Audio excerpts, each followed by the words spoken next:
Louis Bonaparte, like his brother Lucian Louis, went to Italy, posted Waterloo, and never visited the United States. Okay, so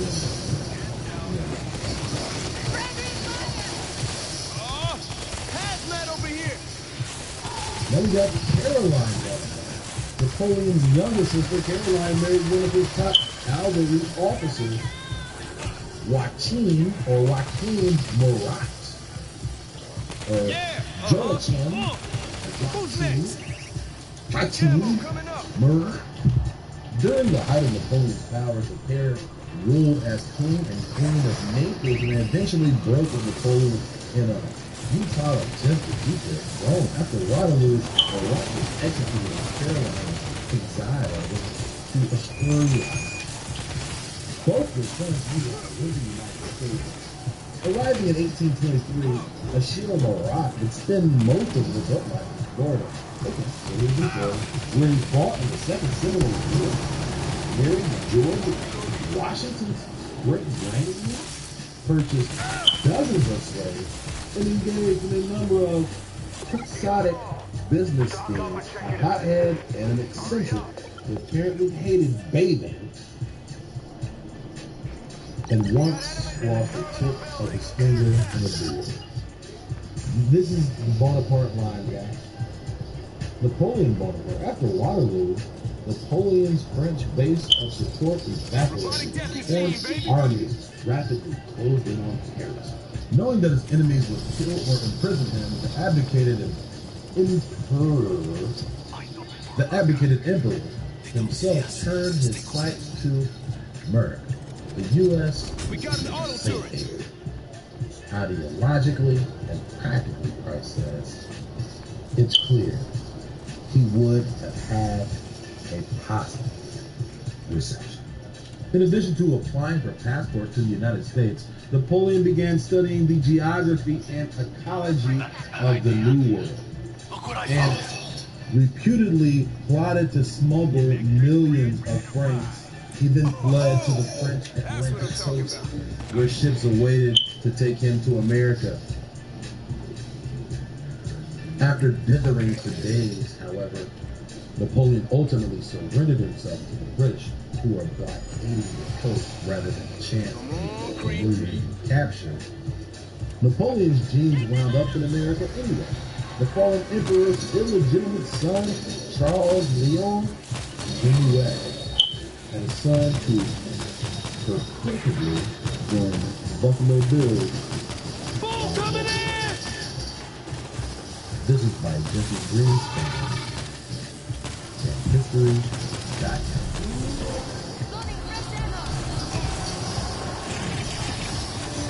There's something amazing happens in the Sahara Desert at the foot of the Great Pyramid. What we believe to be the world's first is established. There are scholars from a wide range of disciplines, architects, surveyors, and others studying the Great Pyramid. First of all, measuring it.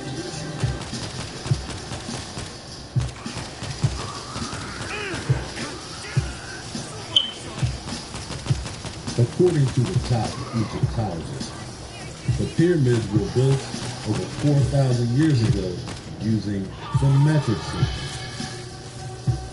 But according to the World Historical Narrative, the metric system was discovered by the French in 1798, the same year Napoleon invaded Egypt.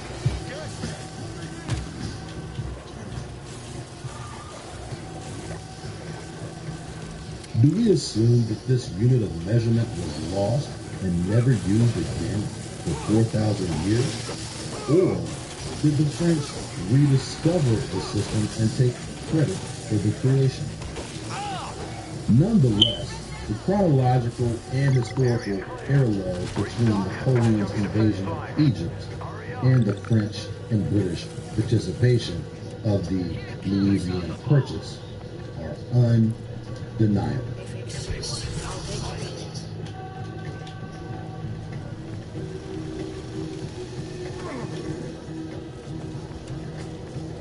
One of the most important supposed discoveries of Napoleon's invasion was the discovery of the Rosetta Stone.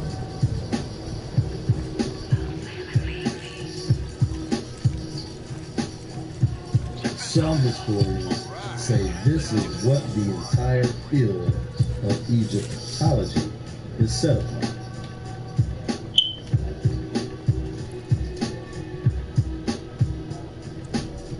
However, today the stone sits in London at the British Museum because the French eventually lost to the British in 1801 at the capitulation of Alexandria, and the British took the stone along with other relics and possessed them into this city. What are the chances that the British and the French are being truthful about Egyptian history? According to the historical narrative, 3 types of script are found on the giant Rosetta Stone: Greek, Demotic, and hieroglyphic.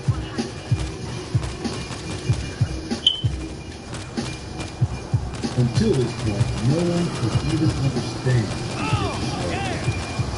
the stone reads Ptolemy as the active pharaoh during the commission of the rock, making this stone Ptolemaic, thus not authentically Egyptian.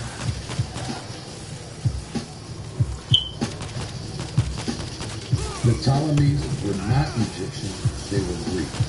This family came into power after the death of Alexander and the subsequent division of his kingdom. As mentioned earlier, the Seleucid kingdom reigned in Syria, and the Ptolemaic kingdom ruled Egypt. The Seleucids were kings of the north, and the Ptolemies were the kings of the south.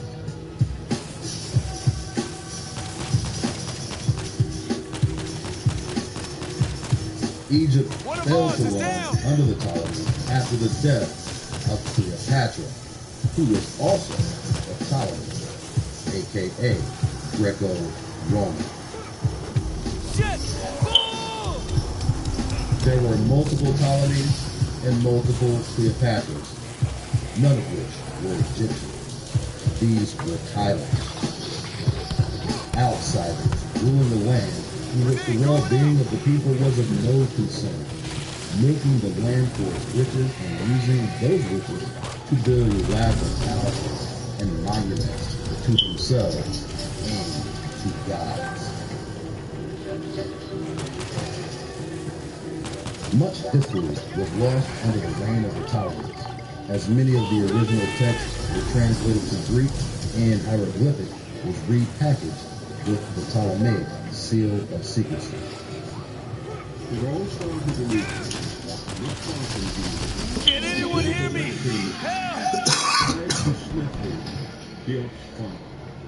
I need help! This is the Pyramidion, the Red Pyramid's temple.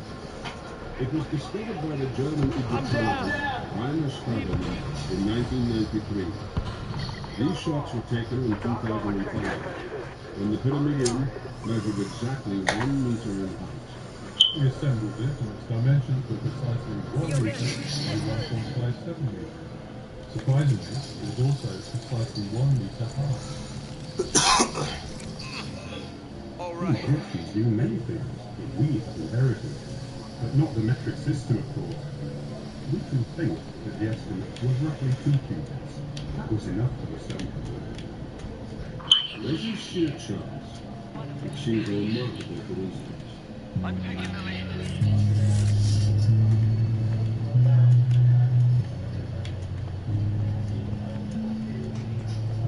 As well as putting their footprint on the language, this dynasty is also attributed with building massive temples in the grandiose public works.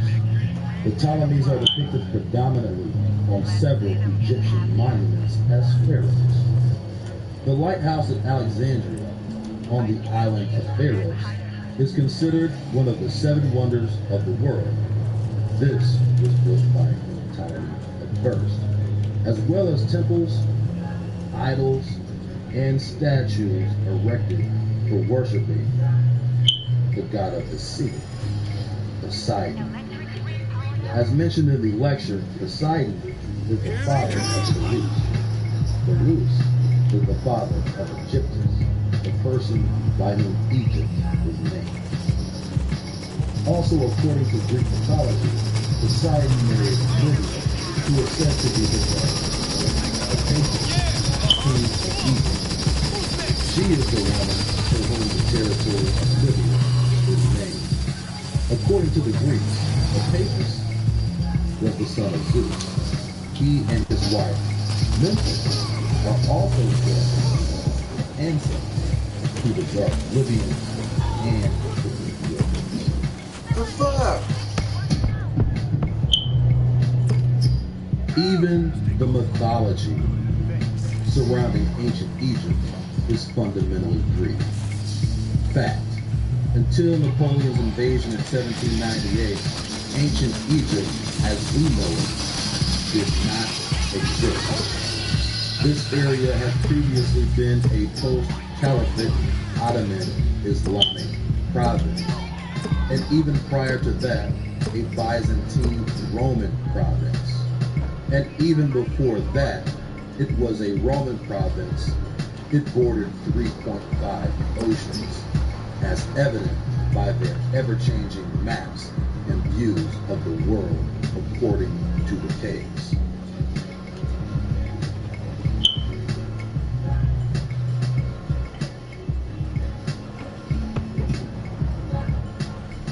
On the Strabo and Ptolemy lands, places that could be easily traveled on foot were completely covered by oceans, which presents an interesting thought.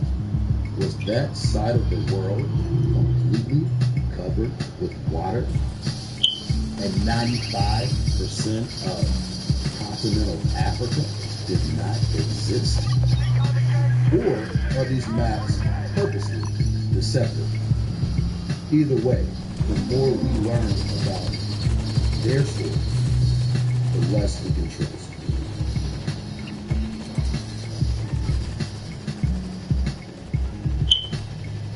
These astonishing numbers only work in meters. The length of the meter depends on the precise calculation of the circumference of the Earth, and that was only defined in 1793. The meter and the dimensions of the pyramid are based off the circumference of the Earth. The ball and the pyramid are tied together. The pyramid and the ball and the pyramid, Finkel and Einhorn and Finkel.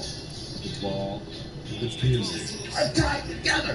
The day of the Geechee is over. The day of the Geechee is over.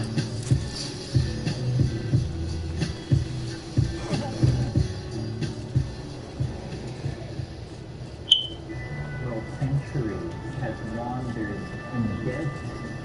It is because this function has been either suppressed or forgotten, and different images of the artist have been held up to time. The artist has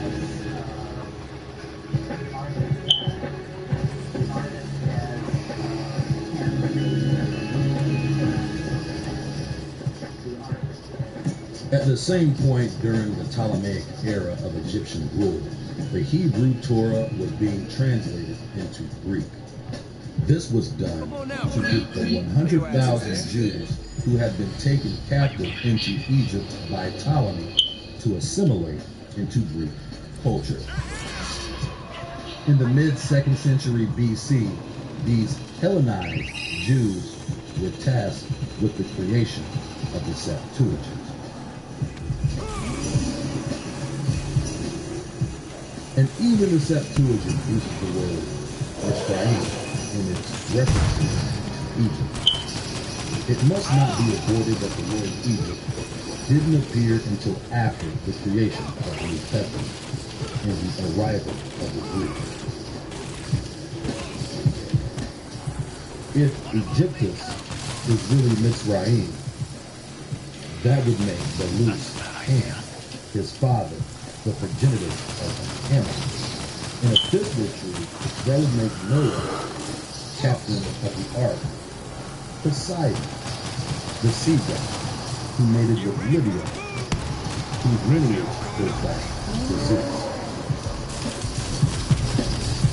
Why was Mizraim changed to Egypt? Why was the word stream changed to Nile?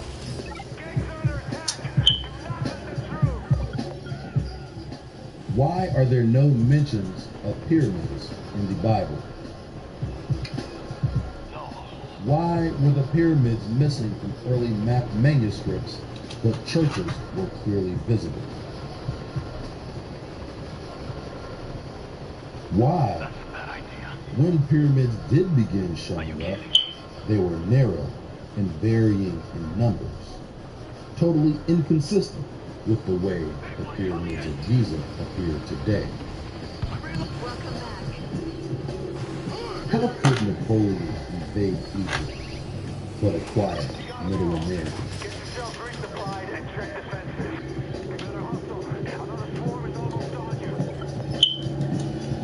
Why is the fleur-de-lis a symbol of France, but also a symbol of corn, when corn is not indigenous to France?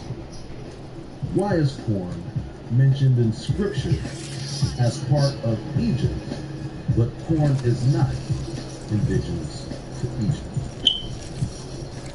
And why did it take 6 weeks for Napoleon to cross the Mediterranean?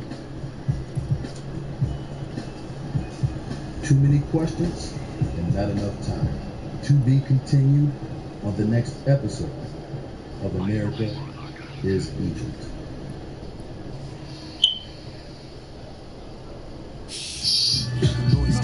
They can't stop us. We ain't sparked them wars up. We ain't start that famine. We ain't shot those cannons. What the fuck y'all playing? We don't preach that hatred. We hold our shit sacred. We don't poison water. And our boys ain't in office. We ain't stuffed them ballot boxes. We might get obnoxious, but it's unconscious. See, we came to start us. Now it's all us. We ain't polished. We ain't running offices. We ain't built plantations. We ain't been big nations. But we slave the sensations. It's more important than our salvation. So we're celebrating. We out here racing and chasing. Chasing. It's happening. It's happening.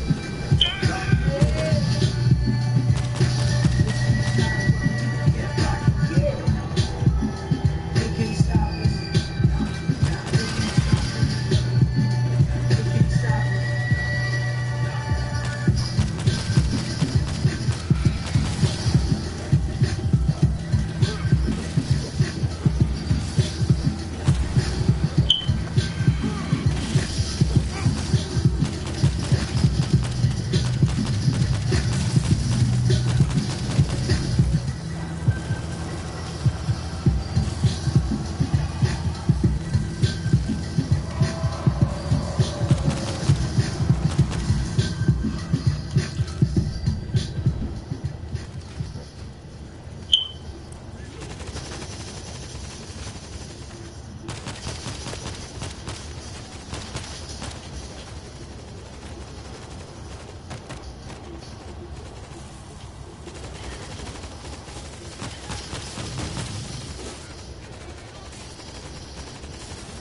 Check your defenses. Move it, people. They're coming in fast. That door in the safe. Does the library of that knowledge lie? I think there is extraordinarily powerful evidence to suggest that this is so. If you were amongst the survivors of a high civilization, and you had seen your civilization had been destroyed in an enormous cataclysm, and you worship and keep the memory of your civilization preserved and to pass down the knowledge of the future. You might particularly want to do that if you believe tacitly in the reincarnation of the soul. Razor wire in place.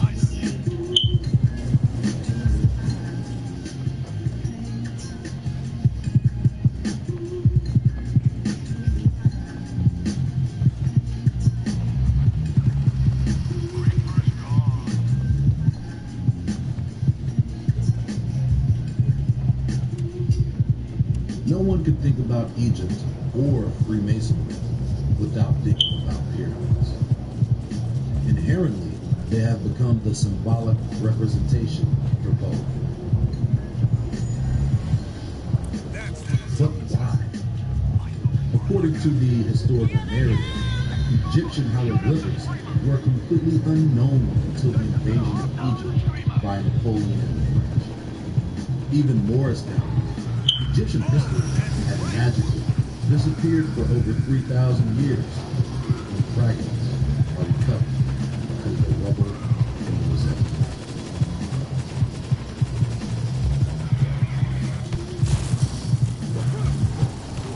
Those fragments are identified as the last credible remnants of the ancient Egyptian civilization. However, the recovered fragments can only be traced to an area in Egyptian history when it was ruled by the Greeks. Authentic Egyptian history predates Ptolemaic rule.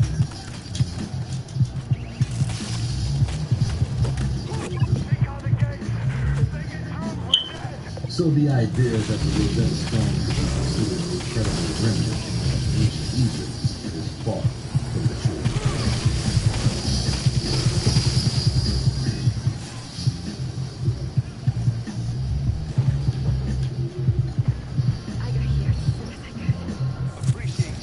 Even if the Ptolemaic dynasty hadn't sought to change the language, which they did, as maintained by Egyptologists, the pyramids would even predate the Ptolemies by over 2,000 years.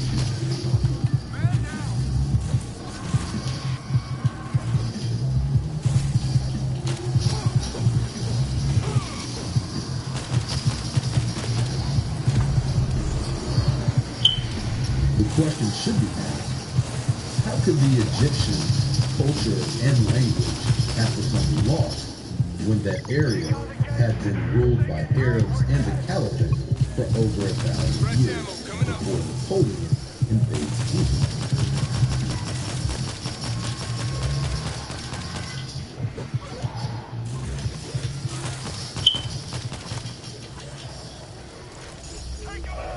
In 1905, Breasted wrote that studying early burials in Egypt had, quote, produced such a diversity of opinion among physical anthropologists as to render it impossible for the historian to obtain decisive results from their researches, end quote. In 1916, in Ancient Times, he sensibly described modern peasants in the Delta as both brown and as descendants of ancient Egyptians. The brown label sidestepped the insistence of many white Americans that except for American Indians and East Asians, you had to be either black or white.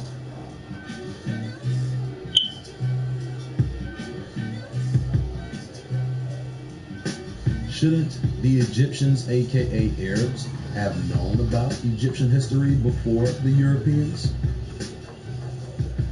So all of these ancient grandiose monuments sit abandoned in the desert in the middle of a trade highway between 3 continents, and they were never studied or surveyed by the Arab population who had been living in the region for at least 1,000 years. How is it possible that supposed native Egyptians knew nothing about Egyptian culture or language until the invasion of the French?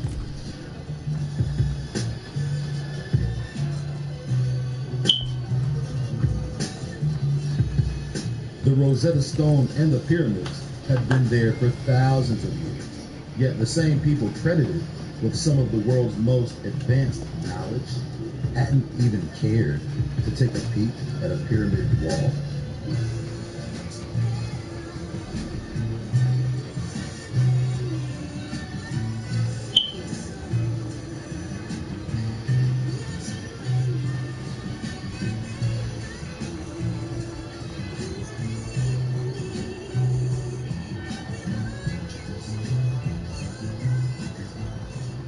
That virtual indifference to one of the seven wonders of the world seems literally impossible. Even now, the most prominent Egyptologists struggle to reconcile inconsistent chronologies as it pertains to simply dating ancient Egypt. But those same Egyptologists do not struggle with one chronological aspect. The pyramids were built thousands of years ago.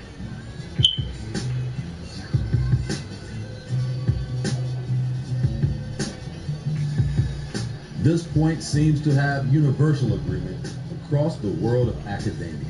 Most Egyptologists agree that the pyramids are at least 4,000 years old, and many have asserted that they are possibly 100 times older.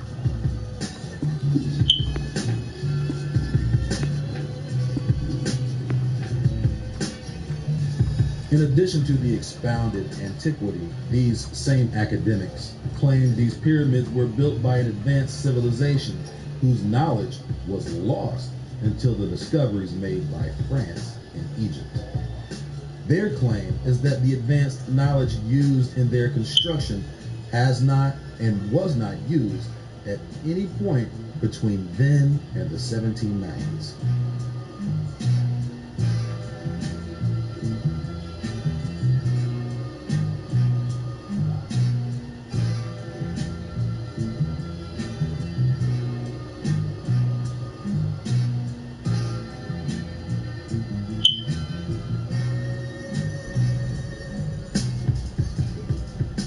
These are their two central points of deception when it comes to these monuments: their age and the sophistication of the process in which they were built. Both points are complete lies. The pyramids were not built thousands of years ago, and the high technological sophistication supposedly used to build the pyramids is also a lie. The academic narrative surrounding the pyramids and ancient Egypt is full of holes, and those holes are brought to them from the hands of Jesuits and Freemasons.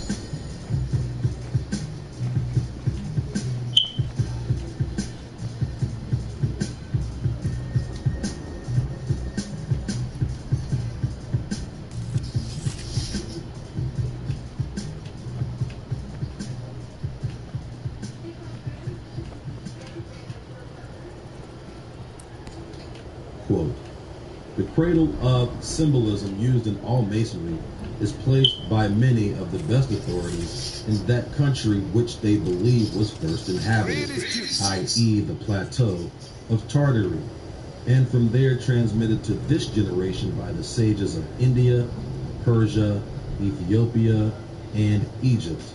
We are not indebted to either ancient Egypt for either religion or masonry, but to America. It is a fact that at Memphis, Egypt, in the pyramids, under the guidance of the kings, the mystic rites of masonry were worked many thousands of years ago. But at that time, Egypt and the continent of America were one and the same. In America, we discovered in the 15th century and repopulated in the 17th was recovered Egypt and the promised land, or the land of the constellation of the eagle. The study of the American constellations, Scorpio, Sagittarius, and Capricornus, reveals the memorial antiquity of the name America and the significance of the arms of the United States. The fact once recognized that it is impossible to separate the eagle from America, the land shadowed with the wings of Isaiah, over which accordingly appeared to brand eagles. The red swan flying down the Milky Way, and the winged steeds, Pegasus and Equus, all the wings known to astronomy.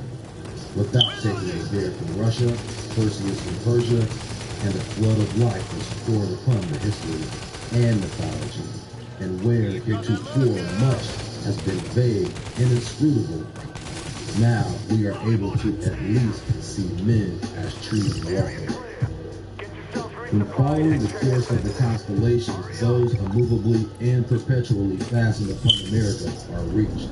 It will appear, while all that is sublime in the historic past centers upon Egypt, all that is sublime in the prehistoric past centers upon America. Atlantis, as the curtain which has hitherto concealed the prehistoric connection between the peoples of ancient Egypt and America, is lifted. It will be seen that the people of the eagle on the Nile, being descended from the original people of the eagle on this continent, the twain are one, and that prehistoric America was the original Egypt, or eagle land, prior to the mighty dispensation in the days of Pelé, when the earth was divided and the great globe itself was nearly rent asunder. End quote. Here they come!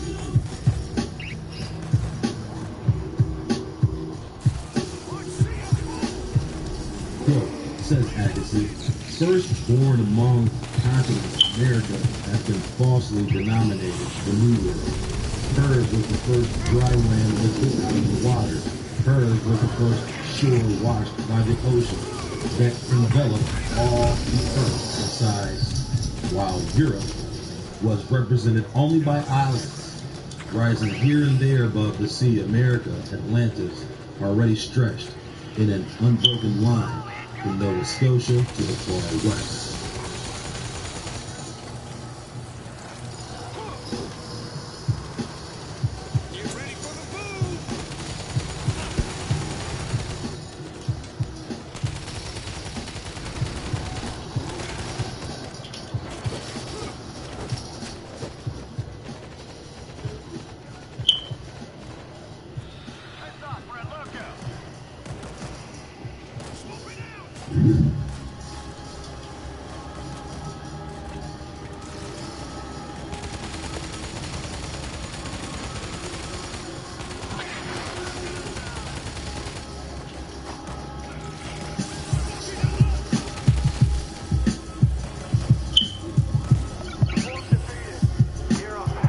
It is an absolute fact that secret societies play a major yet clandestine role in world literature, history, science, and art.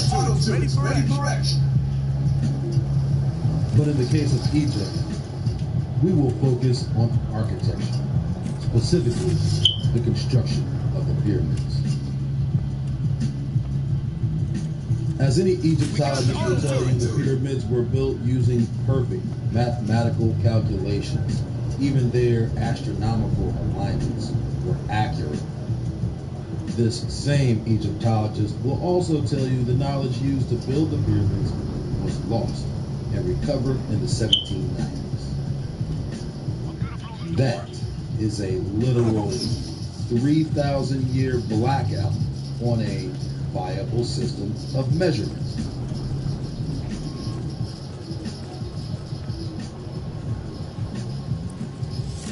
How could anything of architectural integrity have been erected anywhere within the area of Egypt, Europe, or the Middle East before the 1700s? If the pyramids were truly considered a wonder, who was wondering specifically? Because the pyramids don't even begin showing up on maps until after the 1500s. Even early classical historians like Herodotus, who wrote of the pyramids, had his own thought, according to a Greek translation. In the literal translation of the text, he is told that stones and leather are used in the raising of such rocks into the erection of the pyramid. This example means Herodotus' history of the Egyptians is completely fraudulent. It has already been proven the pyramids were not constructed in the method described, unless he was describing the pyramids in America, which are actually. Nonetheless, his accounts have become less credible through our discoveries in reality. If our speculations are true, we can clearly see Herodotus, a literary imprint, who created a completely false narrative involving the construction of the pyramids. To the point, his accounts are bracketed by Egyptology as truth concerning the construction of said pyramids. Okay, but work together. Jeez, come on, let's fortify one area. It should be important to note that Herodotus lived a full 2,000 years after the supposed construction of the pyramids. Most Americans don't even know how the Oroville Dam was built, which was less than 100 years ago. Those very same Americans don't know that without those dams, Central California would be underwater. Half the state would be a saltwater sea. If the average American doesn't know this, how could Herodotus or any Egyptian know how something was built 2,000 years ago without the proper records, which were lost for over 3 millennia? And I'm not talking months.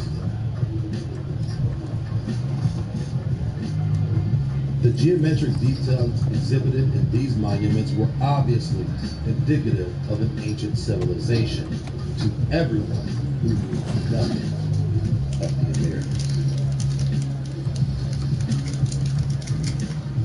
This high civilization recovered from the ashes of extinction brought new life into the world.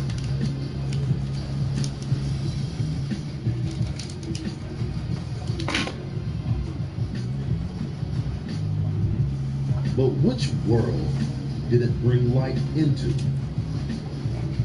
And what was recovered from the ashes? And from whose ashes was it recovered?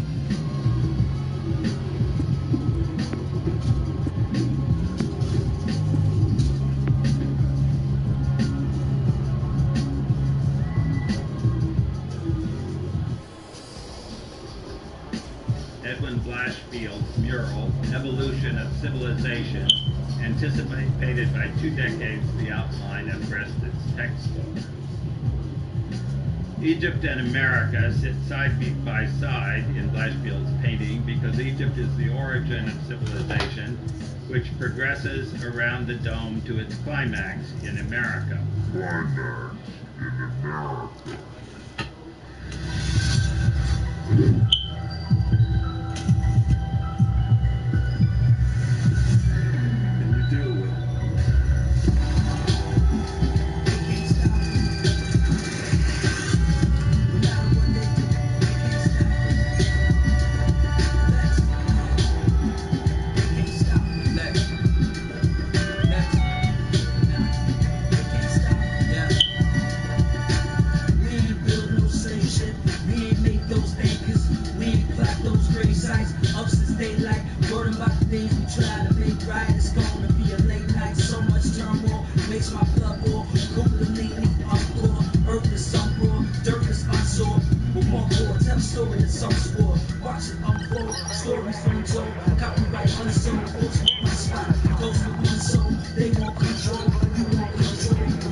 It is hard to believe how the largest ancient structures in North America could ever have been misinterpreted as geological forms, even though hundreds of years of weather and vegetation had obscured them.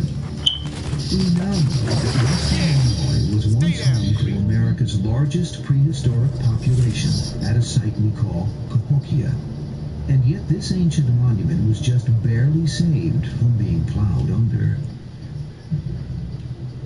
It was in the 1920s that Warren K. Moorhead, an archaeologist, came here to help the effort for the state to acquire this property. He did this by excavating in the mounds, some places between the mounds, to find objects, pottery, worked shell, flint work, that would demonstrate that these mounds were not only lived upon by Indians, but they were built by Indians, and that these were man-made, these were artificial. In the case of Monk's Mound, it was a magic mound. Monk's Mound is the largest prehistoric earthwork in the entire Western Hemisphere. Its base covers over 14 acres. It stands 100 feet high and has several cornices. Excavations have revealed that there was a huge building at the top. This construction was over 104 feet long and about 48 feet wide. A room at the top where the paramount ruler would have lived and governed his community, as well as being the setting for ritual and ceremonial activities. We estimate that there's at least 22 million cubic feet of earth in Monk's Mound. And someone has figured out this to be over 14.5 million basket loads of dirt that were probably carried on Indians' backs, load after load. So a tremendous expenditure of human labor, time, material to construct this mound. But it wasn't all done at once. It was done in a series of stages. And from excavations and forings we've done through the mound, we can identify many building stages. So perhaps if the leader would die, they'd burn down or tear down the old building on top, add more dirt, put up a new building for the new leader. So the mound gradually increased in size. Monk's Mound stood at the center of what is often referred to as America's first great city. Archaeological data indicates that the site came into existence around 800 AD and flourished for around 500 years. Monk's Mound was one of the first examples of what has become known as the Mississippian culture. Large temple mounds are the primary feature that defines a Mississippian site, and these can be found throughout the Mississippi River Valley. Early theories about their construction claimed the mounds could only have been built with slave labor. That was certainly the prevalent view, and race theories abounded. At that time, the mounds were often compared to Egypt's pyramids, but today, these theories have been rejected. But today, these theories have been rejected.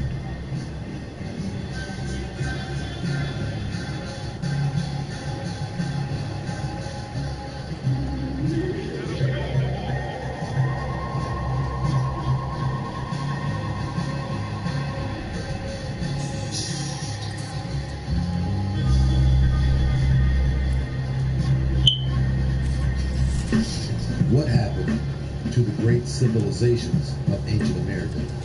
At one point, the Mississippi River Valley was one of the most populated and inhabited places on Earth. The earthworks constructed up and down the river were some of the world's most impressive structures ever accomplished. But for some reason, the remnants of a massive ancient civilization that lies under our own feet is nowhere to be found in the historical narrative. Why is that? All right, scream it down. Did these people contribute nothing to the history of the world?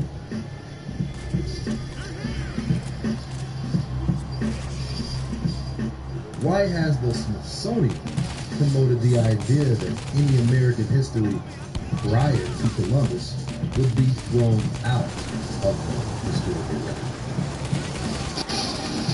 Theories about the savagery of the didn't fit the magnificence of these earthen civilizations that spread across the country. Europeans would quickly adopt many racial theories involving the root civilizations. who constructed the earthwork.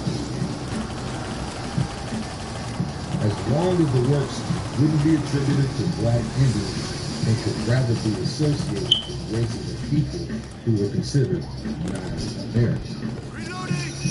These theories would eventually settle on the falsity that Asians who traveled across the Bering Strait were the first people to populate the Americas.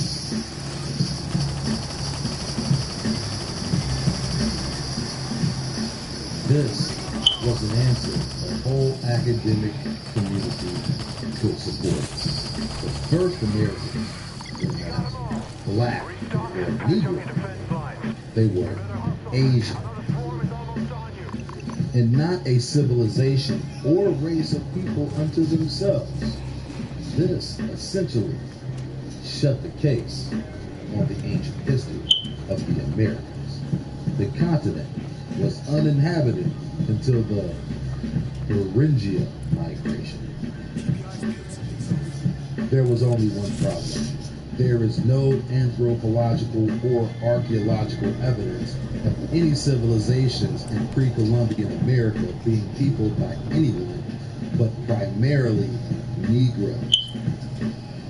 There is zero evidence of morphological characteristics of excavated bodies in burial mounds to have any Asian or Eurasian characteristics.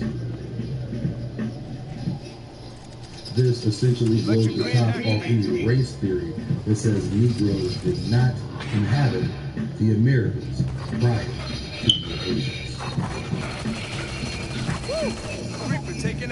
For this reason, pre-Columbian history of the Americas has been redacted from the classical historical narrative. To unravel the true history of America is to unravel the true history of Europeans. And if this were done, we would all see that all academically accepted history is a mountain of lies fabricated to push European superiority.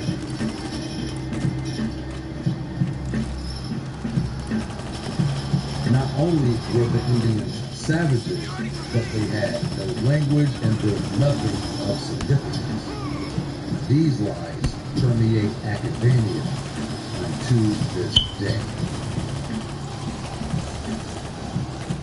If you let an Egypt out of itself, the discoveries made by the French during their invasion of Egypt opened the world for the first time to the history of Egypt, which had previously gone unknown. Again, we should ask, how? How could Egyptian history have been unknown? Remember, at the supposed fall of Egypt, at the end, it was a Roman province.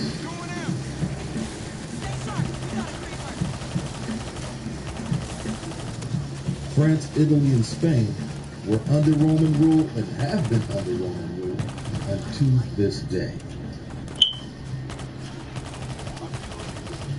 Imagine the history of Florida being completely unknown to New Yorkers for over 3,000 years. Area's clear. Gear up and make sure your defenses are holding. Hurry up. Also, during that same time, Florida and New York were being ruled by the same country. Once again, why would it take Napoleon 6 weeks to cross the Mediterranean?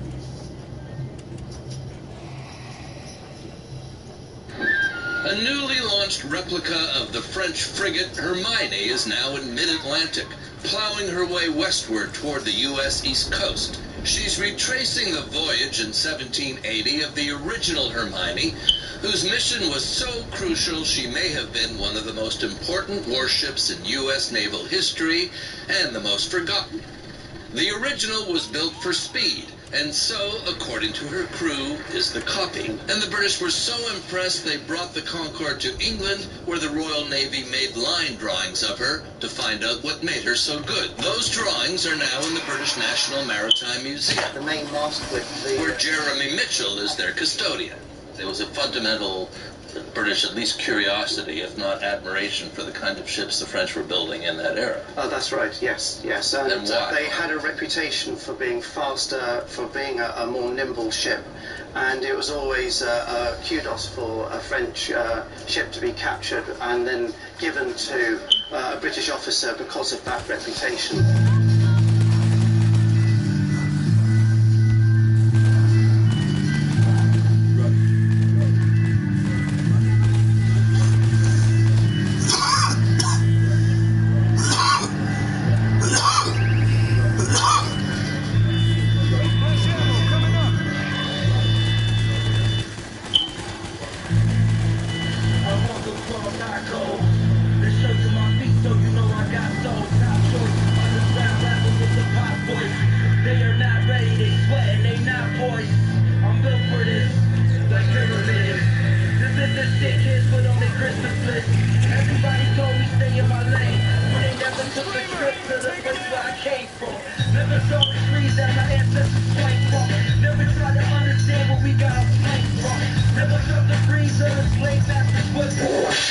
Ever struggling upward with the passage of millennia, man pressed eastward and northward as far as the great ice cap could permit. At last the world's climate grew warm, the ice cap began to retreat, and finally a means of progress was opened from Asia across narrow Bering Strait. Some unknown Columbus discovered America perhaps 10,000 years ago. Southward were more favorable times, and these first inhabitants of America spread and multiplied. Civilizations rose and fell. From one of these, in what is now Mexico, centuries ago an upsurge of culture poured into the region of our lower Mississippi Valley.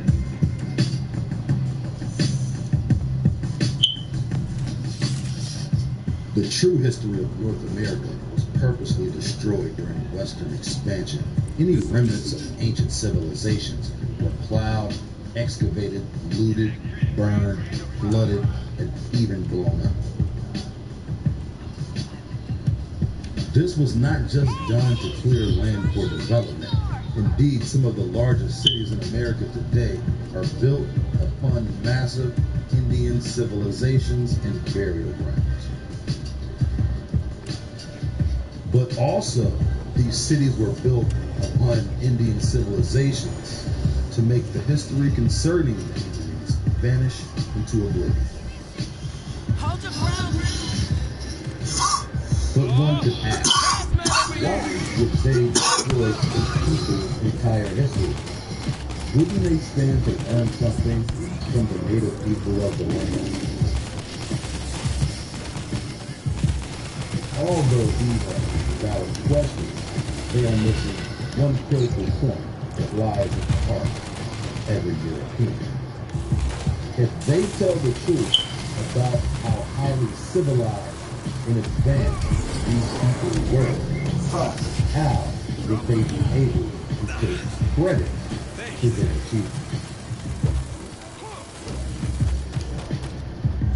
And as you know, the heathen pride themselves on stealing the works of men and claiming to do them. So is there any proof that the advanced mathematics, geometric, or astronomical technology used to build the pyramids of Giza was in practical application anywhere else on Earth between 2750 BC and the year 1798?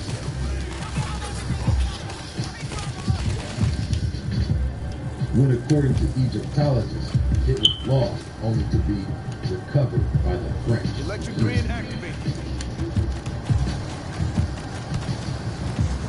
And furthermore, can we prove that these methods of astronomical construction were in practice prior to the discovery by the French? But this basic point doesn't hold up.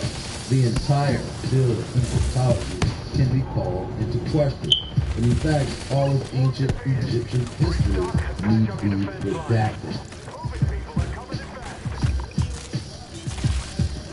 If the day should come when the most honored and awarded Egyptologist is questioned about the history of pre-Columbian America in comparison to ancient Egypt,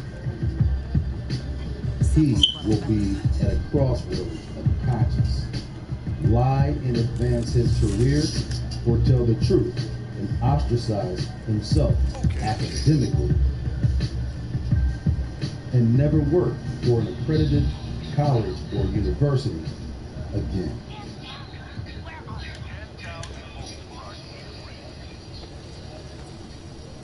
One of the first scientific excavations of a mound was done by the man considered the father of Northern American archaeology, Thomas Jefferson. Come on, go! Nice job. Can I get a med kit? In 1781, after excavating a small burial mound near Monticello, his home in Virginia, Jefferson had no doubt that this and other mounds in the area were the work of American Indians. In the mid-1840s, the first fairly extensive study of mound sites was conducted by two men working out of Chillicothe, Ohio, Ephraim G. Squire, a local newspaperman, and Edwin H. Davis, a physician. They excavated at nearby Mound City and also explored a large number of other earth mounds and enclosures. Their findings were published by the recently established Smithsonian Institution. They concluded that some of the earthworks were sacred enclosures and that the people who had built them were skilled mathematicians and engineers. Unfortunately, after bringing this ancient American heritage to light, the two men had a falling out, and Davis sold his collection of artifacts for $10,000. No reliable federal or state legislation existed to protect these sites. The destruction and looting of the mounds and their buried treasures became a critical problem. They were very obvious. People excavated them purely out of curiosity, with no record keeping whatsoever. One instance that I know of, a farmer was removing a burial mound, found a copper artifact, and used it to repair his shovel. There were Mississippian mounds that were dynamited and artifacts hauled out in wheelbarrow loads and sold to people right on the spot, and the collection dispersed all over the country. The Spiro Mound site in Oklahoma became known as a veritable treasure trove of artifacts. In the early 1930s, it was labeled the King Tut's Tomb of the Arkansas Valley because it was being ransacked by a mining company that had control of the land. The local citizens were outraged and pressured the Oklahoma legislature into passing an antiquities law in 1935. Unearthed at this site was one of the best preserved and largest of the Mississippian figurines, a human effigy pipe standing 11 inches tall. The adornments, the cap, braid, beaded necklace, and feathered cape, give us a rare portrait of a member of the elite of that particular society. Does this artifact look Asian? Does this artifact look Caucasian? This perfectly preserved remnant found in the heart of America resembles what some would call a Negro. Inevitably, in depiction after depiction, Indians have been whitewashed into hero monolith hybrids. But the bodies that were exhumed from the burial mounds were all Negroes.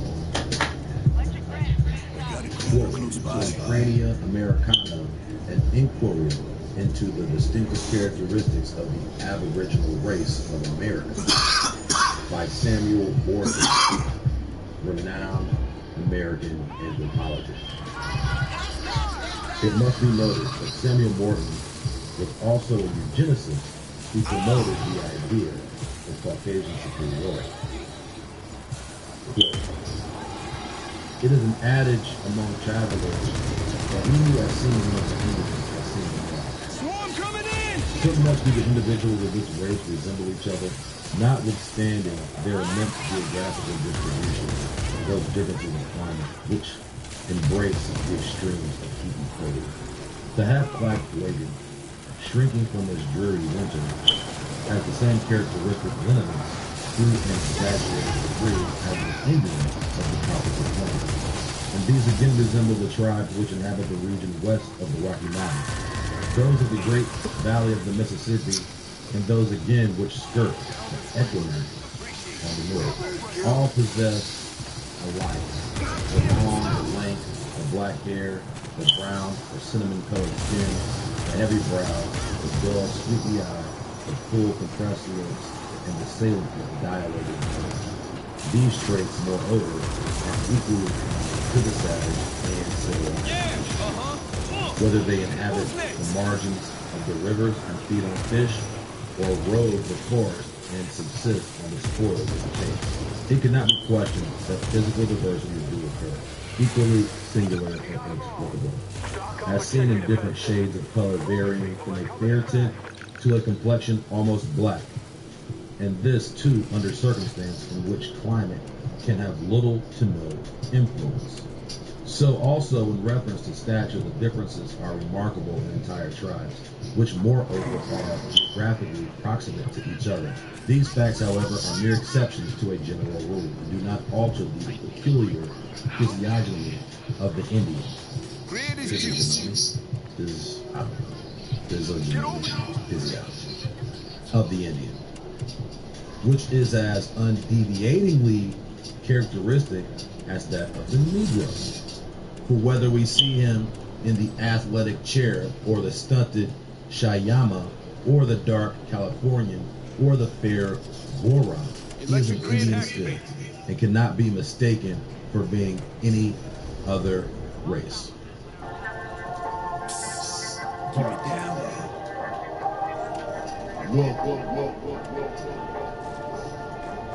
the greatest game of 2020. This is one of the world's biggest secrets. In fact, the only accepted pre-Columbian theory is the Clovis first Varangia migration model, because it can be used to fit into their modified premise. All their attention isn't targeted towards finding the truth about ancient America, but instead securing evidence to further push their false proclamations.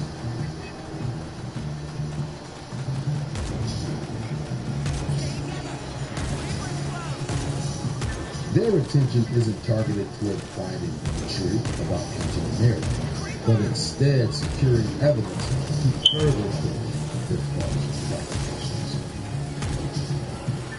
The evidence clearly exists, contrary to their efforts to suppress, but the people will idolize their public figures and their supported and backed institutions of perversion. For example, if a black person living in America thinks they are liberating themselves by identifying as a black or African, they are living a double life. Neither of which black as a color also meaning legally dead in the eyes of the law. Africa is a continent from which none of their ancestors are from.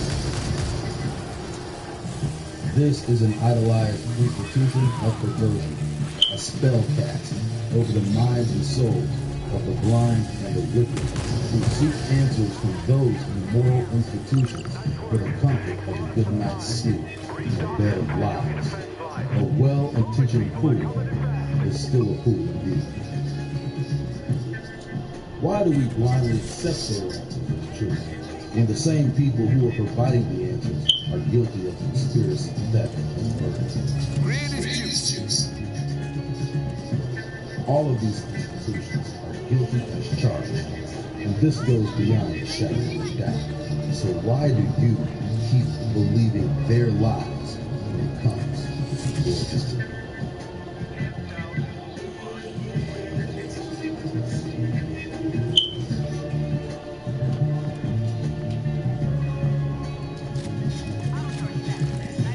To be continued on the next episode of America is Egypt.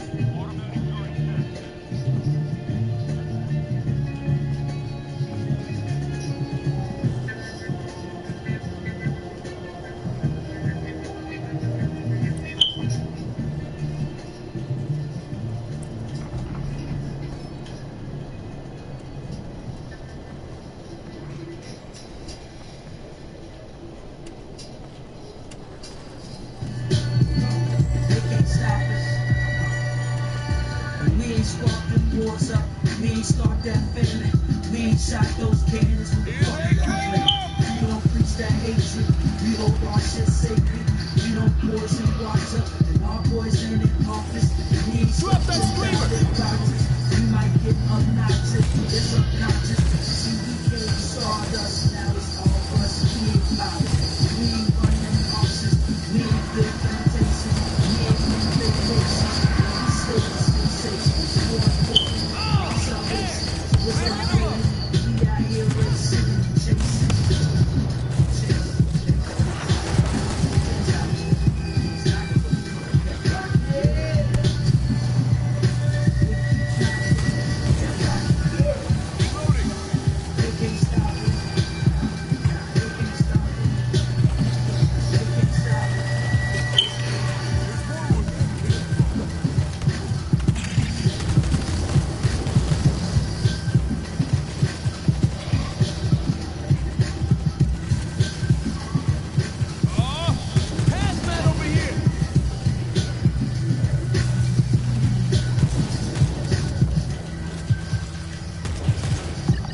Electric grid activated.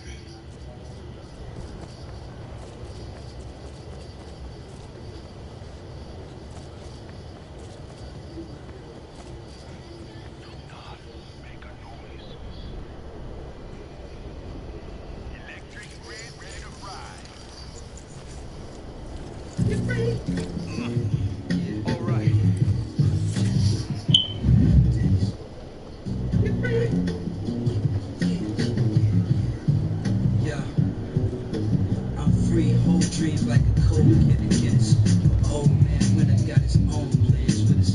You owe that nigga, you don't own your image. No, short nigga, with a cold-blooded killer. That want your freedom, tie you up on the shelf. Every time you make a move that's detrimental to self. This ain't the type of debt that you can consolidate. Small principles, let interest rates dominate. So when I did some shit that lowered my self-respect, cause goals cold and rigid always came to collect. Swarm coming in!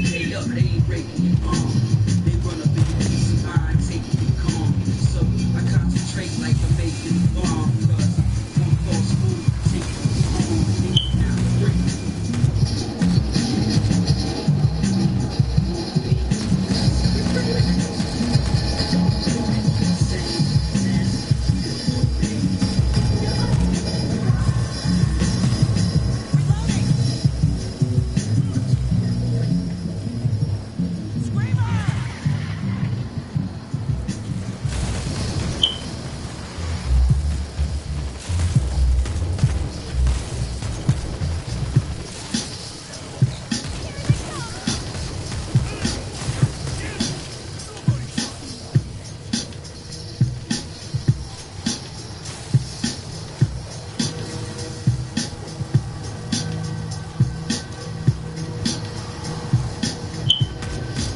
Of the Egyptian has always been a hotly debated topic among historians and general public.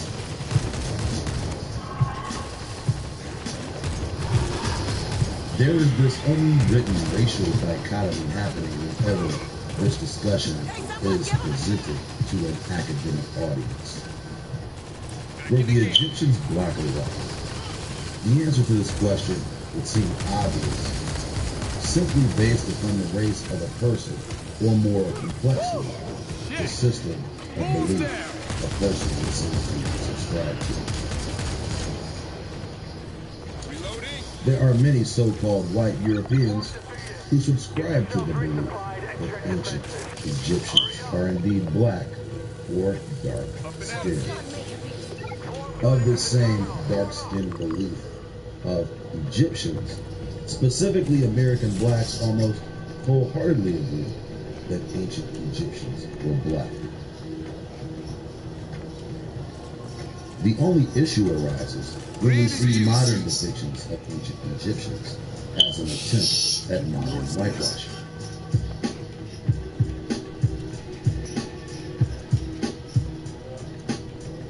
Video after video, image after image, ancient Egyptians are increasingly illustrated lighter and lighter with predominantly European features.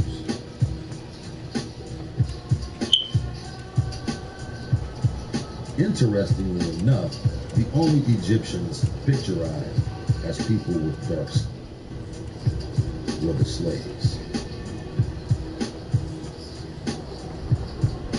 These foundational ideas of what an ancient Egyptian was in terms of race sit at opposite ends of the supposed racial spectrum in stark contrast with one another.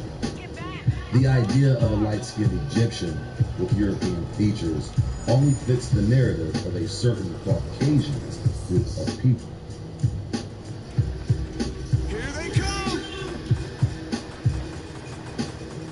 However, in respect to the contrast in racial dialogue on this subject, are these two ideas of what race an Egyptian really was mutually exclusive to one another?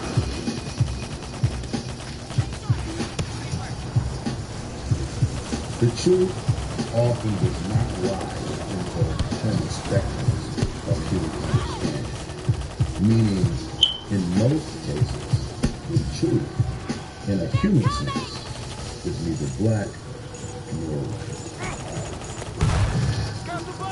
So as the same goes with race.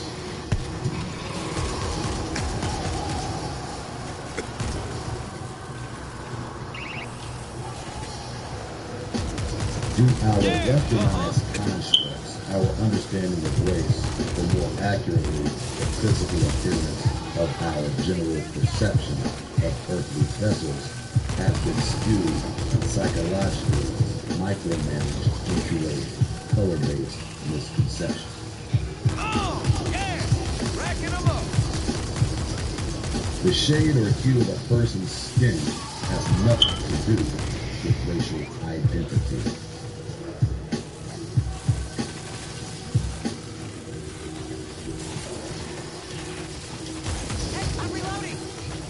Just as many people think Caucasian is synonymous with white or pale skin, those very same people cannot deny the absolute fact that some of the darkest races on Earth are indeed Caucasian.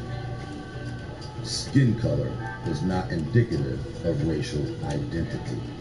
South Asia is one of the most populous places on Earth.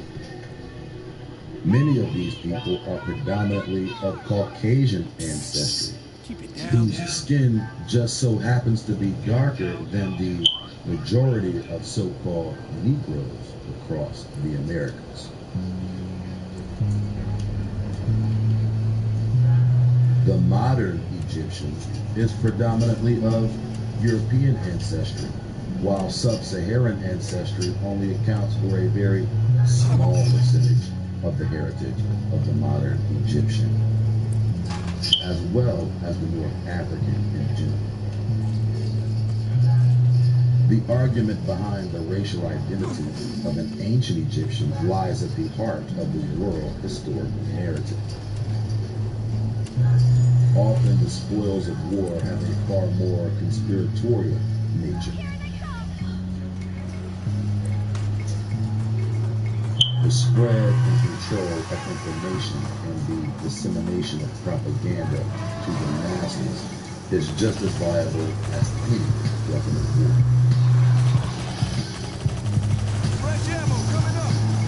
The truth is a tree which stands upon its roots, while lies hold like a house without wood, and to the crater of the abyss of future death.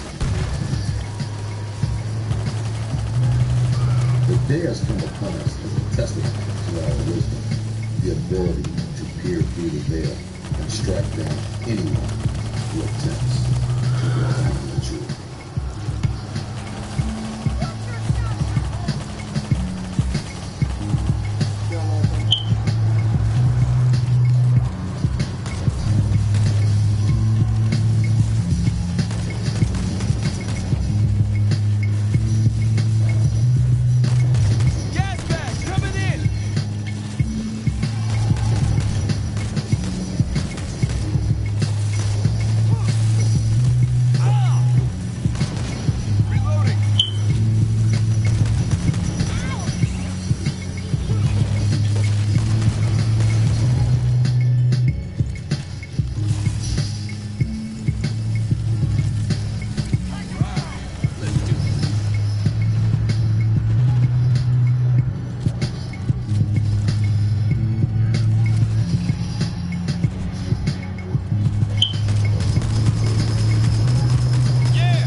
The teeming world of black Africa as it does today. It was separated from the great white race by the broad stretch of the Sahara Desert.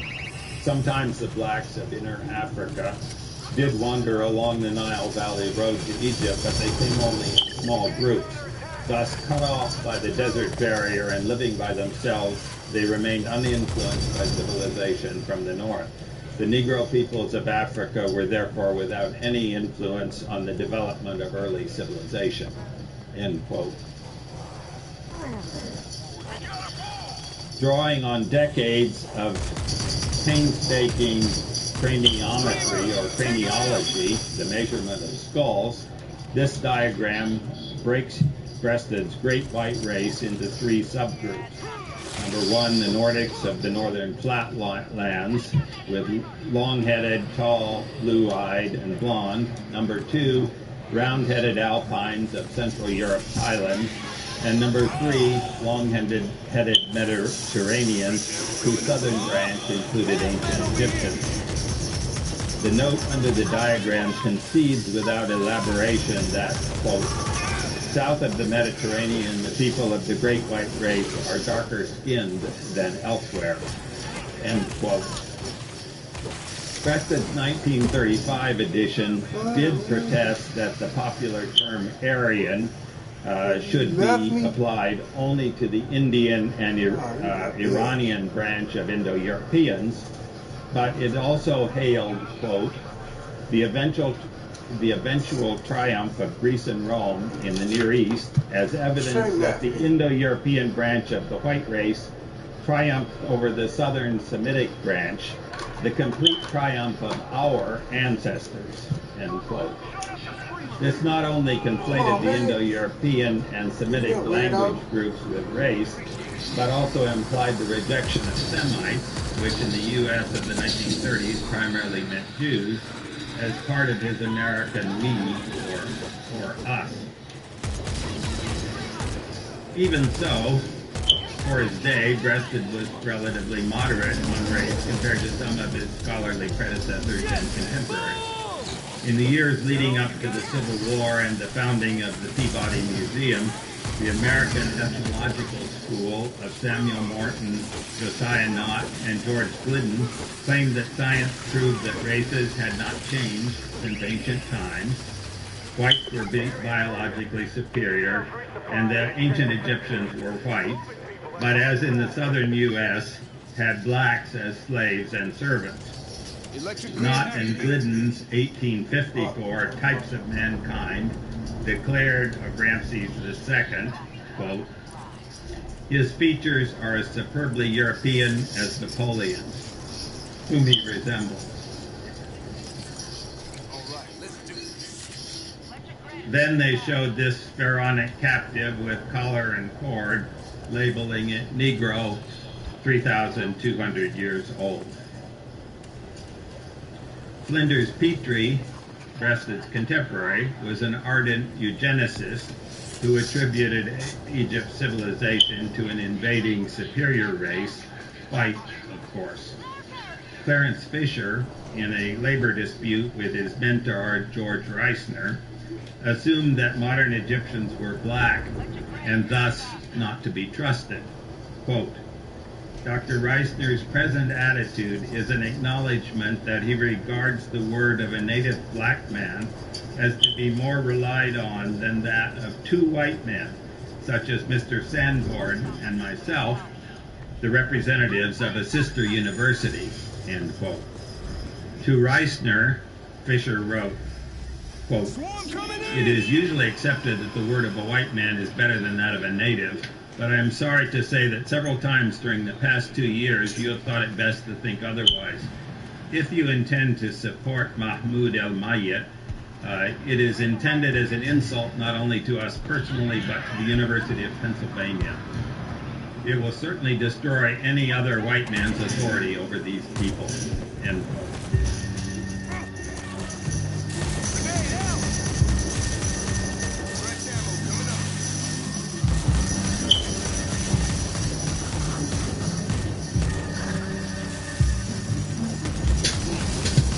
When seeking to understand the racial identity of an Egyptian, most people think in the context of modern racial socio-archetypes, most commonly black and white. To truly get a scope on the complexity of this question is not to just understand that skin color is not an end-all, be-all identifier when it comes to race, but that geographic isolation and sexual selection play the most important role concerning the appearance of a race. Although the singular, most widely accepted migration theory promoted by modern scientists is indeed unproven and completely void of archaeological and anthropological evidence, these institutions of higher learning continue to press on into the inherent sea of the scenes, sketched and designed into the limited confines of human understanding. As stated earlier, the entirety of our understanding of ancient Egyptians does not come to us from the Egyptians themselves who dwelt in modern Egypt, but from the French and the British who conquered Egypt in the late 1700s, while at the very same time conquering America. Which campaign has played a more significantly defining role in the annals of world history? Shall we compare and contrast the influence that each supposed transfer of lands has affected the overall history of the world? If we were to compare the actual proven archaeological evidence of the Nile Valley in terms of history and population over the last 500 years to that of the Mississippi, is there really any comparison? If we would double that time frame and extend to the last 1,000 to 2,000 years, whose history is still more significant? It has been archaeologically proven that Aboriginal societies in the Americas dwarf the most renowned European cities like Rome, Athens, and Alexandria, Egypt.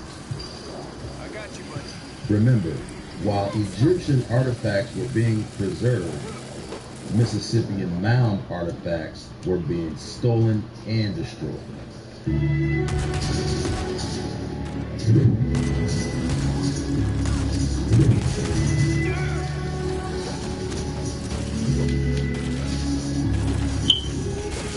Why such the contrast in the handling of past history?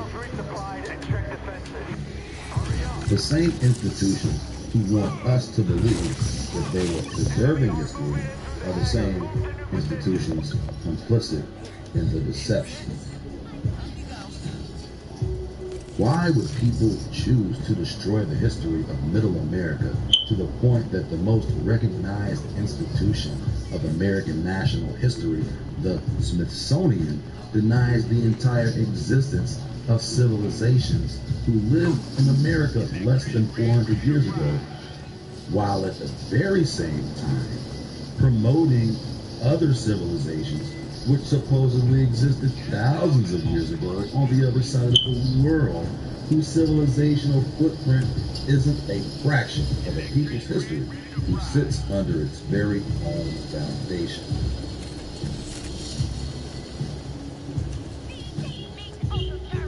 As mentioned earlier, many of the most ancient cities in pre-Columbian America were not only destroyed, but also built upon. And indeed, the largest cities on the continent are reconstructed upon ancient ruins. This is not new information to the Freemasons and Jesuits, as documented and written in several publications prior to the year 1800, long before ancient Egypt was even known to a people only a 3-day trip across the Mediterranean.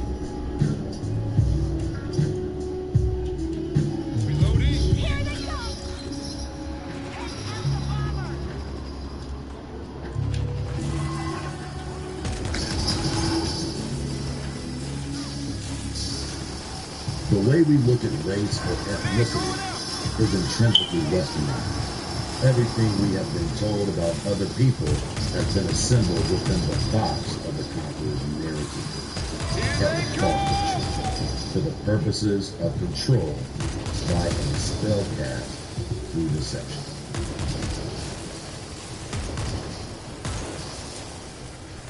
Vignette 4, Sons of the Pharaohs, Modern Egyptians' Perceptions of Race in Ancient Egypt. My title here is derived from this century-old book. For most Egyptians, asking if Egyptians are or were black or white is a non-starter. Religion has been far more critical than race in their debates about pharaonic heritage. In the Quran, as in the Bible, Moses defies a tyrannical pagan pharaoh to lead believers in the one true God in their exodus from Egypt. This book cover, Pharaoh in the Quran, depicts the tyrant as aghast at the miracle of turning Aaron's staff into a serpent. Over here. Here, the Quranic quotation, "Lo, Pharaoh aggrandized himself on earth," accompanies apocalyptic lightning over the pyramids, archetypical symbols of ancient Egypt. For some Muslims, paganism poisons all pre-Islamic antiquity, and denouncing any ruler as Pharaoh is the ultimate insult. Most Egyptians, however, take pride in the pharaonic civilization that dazzled the world. Similarly, African Americans under slavery and then under Jim Crow were torn between identifying with Hebrew bondage in Egypt, "Tell old Pharaoh, let my people go," and the lure of Egypt as a land of wisdom and wonders with which they felt an African kinship.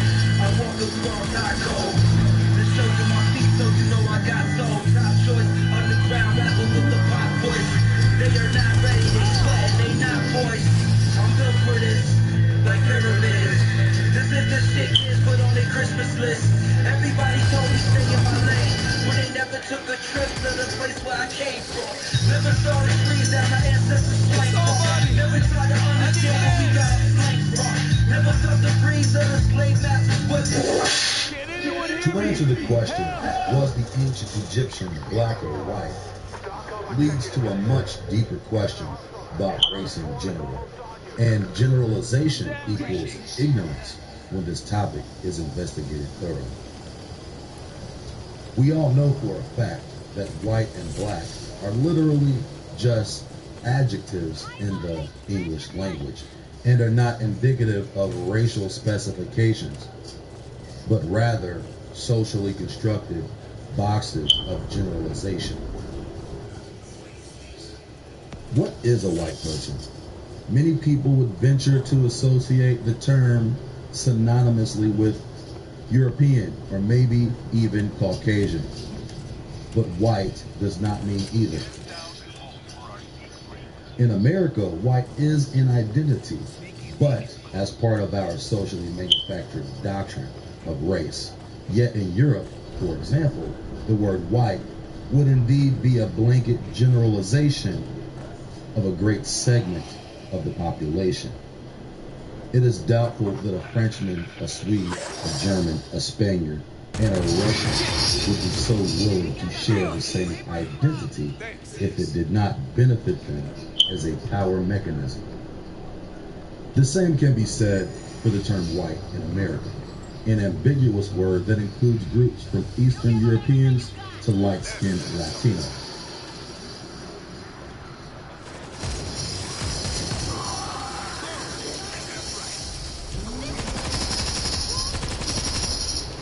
As well as the same for the term black, a blanket term applied to anyone with dark skin and Negro features.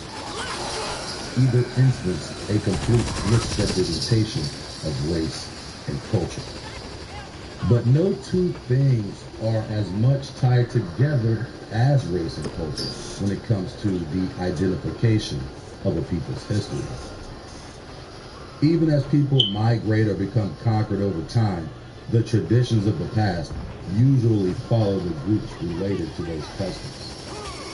Of those external traditions, one of the most compelling aspects would have to be language, and physically would have to be genetics. Although nationality plays a key role in determining subgroups, a careful analysis of genetics is a viable method of classifying population groups. For the purposes of this discussion, we will be highlighting racial groups in and around Egypt, targeting genetics, language, and recent history.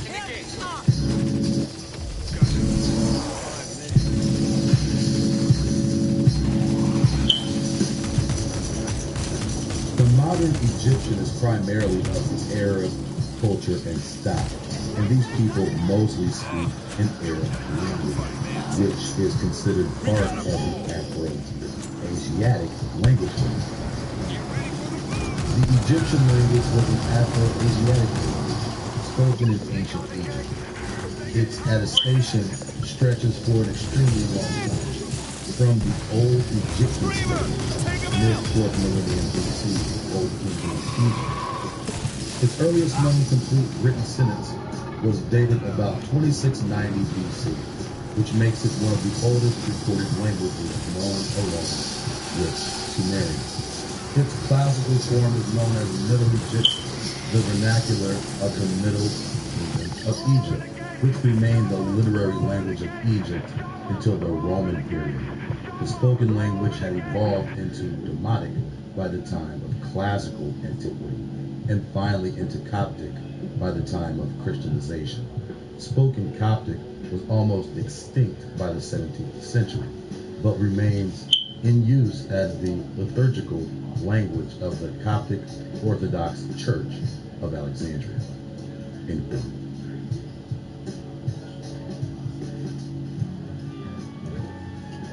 Although these classifications remain incumbent upon the academically accepted category of the Proto-Afro-Asiatic language family, this language family has been a hotly debated topic among linguists for years, and it must be noted, the conclusions promoted by linguists do not directly account for genetics or anthropology, but does directly correlate with the out of Africa theory. And our conclusion, and this is wrapping up what I have to say, was that our proposal, not a conclusion, but our hypothesis, our proposal, was that the languages of the world today belong to just two deep time macro families. Khoisan, what we proposed is that Khoisan is the last remaining representative today of one of those macro families. This is the macro family that spread across the southern parts of Africa. Its language retained clicks. The rest of the languages of the world belong to another big macro family. All the rest of the languages.